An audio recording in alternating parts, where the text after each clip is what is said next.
Ooh, I don't know, y'all. This pastor was asked a question and he was a little bit too defensive. What's really going on here? He just recently got saved. In the past, he had same-sex encounters. Hold on,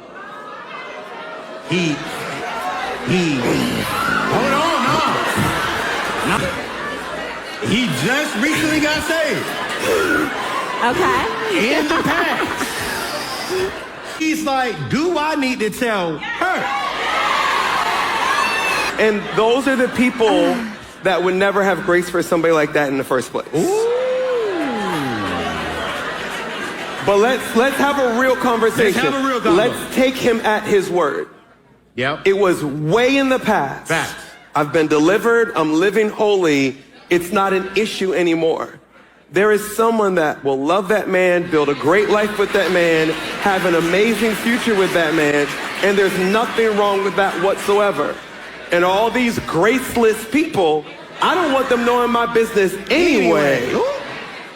But you know what? It must come up before we walk down the aisle. But it does not need to come up in the first 6 months, 8 months, 9 months. Really. Because guess what? What's what? She ain't telling me all the abortions she had before we... Let's talk. I don't know, y'all. Is it me or Christians just love looking and sounding like the world? You have OnlyFans, and now this is coming from Only Saints. I think that says a lot. But anyway, getting to the point that the video had a hashtag Ask the Saints. So I'm asking the Saints, what do y'all think about this whole situation? You know, everybody's entitled to an opinion, so I'm going to give mine.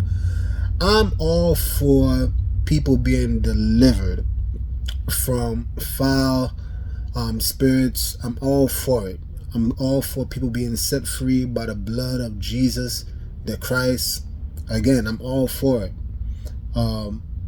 However, there are certain things that I do believe people need to divulge, especially in a relationship. Now, I will say this, right? I'm torn in the sense that I don't necessarily think that it needs to be, you know, on day number 1. I don't necessarily think it needs to be day number 2 or week number 1, right? However, the way the pastor was talking, he was saying that, you know, it could be like, it don't need to be within the first 6 months and all that. No, that's too long. And this is the reason why I'm saying this, right? You need to understand that people have the right to know sensitive information for 2 reasons, right? The first reason is that if they are not comfortable with something, then why drag it out? Why get that person all in their emotions? You know, they're going to start feeling you, and then that information is just, perhaps it's too much for them to handle. It's not, look, you don't need to hate the person for that, right? It's not their fault. They just can't handle it. There's many different people with various different levels of maturity, but they deserve to know. The second reason is for you. Why would you even want somebody that won't be able to handle such a deep secret of yours?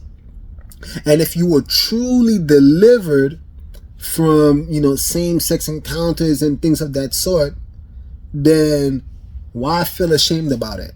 Again, I don't think you need to lead with that. You don't need to talk about it day number 1, but it definitely got to be way before we talk about marriage. Put it all out on the table and let me know so that I can actually make an informed decision, right? And if I'm going to embrace you or accept something that you have done in your past, at least at that time, you know, I know for a fact I'm mature enough to deal with it, and I'm going to love you regardless. Again, I understand where the pastor's coming from.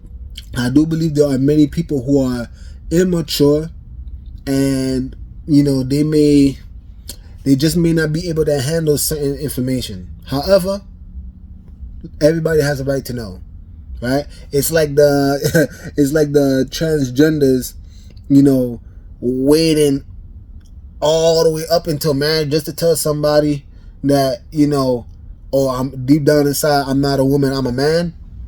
What? Come on, that's too much, y'all. But let me know what y'all think about this whole situation. If you like the video, like, subscribe, comment down below. With that being said, Nick over and out. The message sent. Jesus is King, y'all.